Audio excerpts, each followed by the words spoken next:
Hello, welcome back. Today I plan to talk you through my process of painting a beautiful starry galaxy landscape. I'll be giving some tips and just explaining why I make certain decisions in the art process.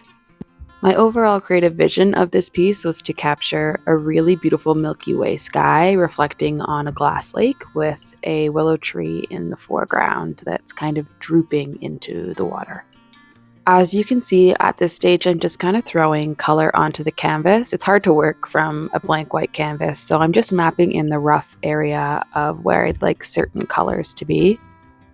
I'm using lots of blues, reds, and purples at this stage with some white in the center where the Milky Way galaxy is illuminating from, and then I'm mimicking the same colors on the bottom half of the canvas because that is the water reflection, keeping in mind that the reflection will be the opposite of what's happening in the sky.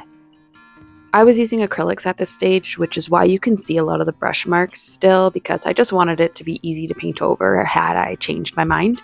And now I've gone on top of the acrylic paint with oil paint. And I made this decision because oil paint dries a lot slower, it's a heavier medium, so I can blend it together a lot easier. And this is important when you're doing skies because you don't really normally see chunks of separation in a sky. It tends to be really smooth and blended together. So that was my reasoning for moving to oil paint at this stage. This is where I'd like the galaxy to be shooting across the canvas, and I'm using a white paint mixed with a light cerulean blue, and then once I have just certain dollops in areas where I want to be the brightest points, I'm blending it out with a dry mop brush and then just my fingertip as usual. You really should be using gloves if you're using oil paint and blending with your fingertip, but I'm a bad influence, so do as I say, not as I do. In general, when I'm painting a galaxy sky, it's all about layering. So you can see that I'm alternating between darker colors and lighter colors side by side, and that gives the really bright contrast of where the Milky Way stars are the most concentrated. Keeping in mind, I'm always painting from thin to thick, so the first layers are going to be really thin, and then on top I'll build the thick that I can blend back into the colors beneath it. Now I'm using a dry bristled fan brush that's been dipped into white paint and diluted with mineral spirits, and then I just flick it basically across the canvas to give a very natural spray of stars in the sky. Because my goal is to make the sky feel really luminous, every other subject in the painting is basically going to be as dark as I can get it because I just want it to be silhouettes. So that's just something to keep in mind as I'm painting, that the light source is coming from behind the subject. So I am limited in the amount of information and detail that I'm going to be putting into the foreground.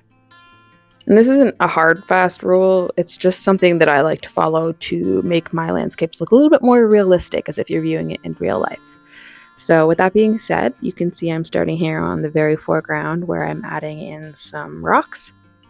It may look like black paint, but I actually really try to avoid using regular black and mix really dark purples and blues instead because it gives a lot more vibrancy to the overall landscape.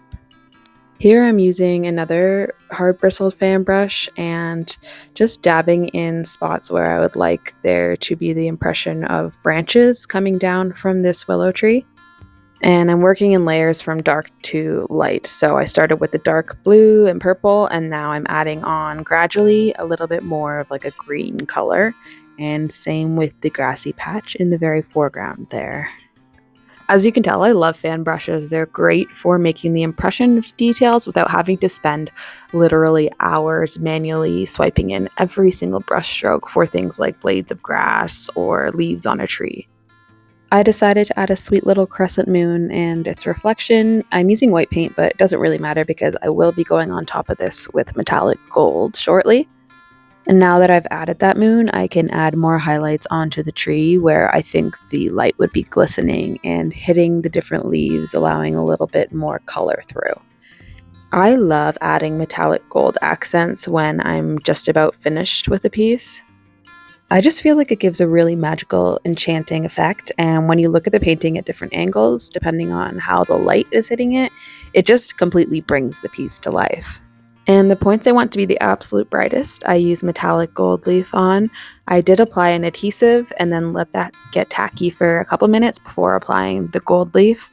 and I just put it on in layers and then use a brush without any paint on it to scrub away certain elements and certain areas of the foil to make it look a little bit more natural and not take away from the rest of the landscape, especially here in the distance where I want it to look like there are trees that the light's just kind of glistening off of. I get a lot of questions about the gold foil process, so I think I'll potentially make a longer form video on how I use this in the future. So this is the finished piece. I'm super happy with how it turned out. I think it's very magical and enchanting, and I hope that you enjoyed watching and maybe learned something along the way. Thank you so much, and see you next time.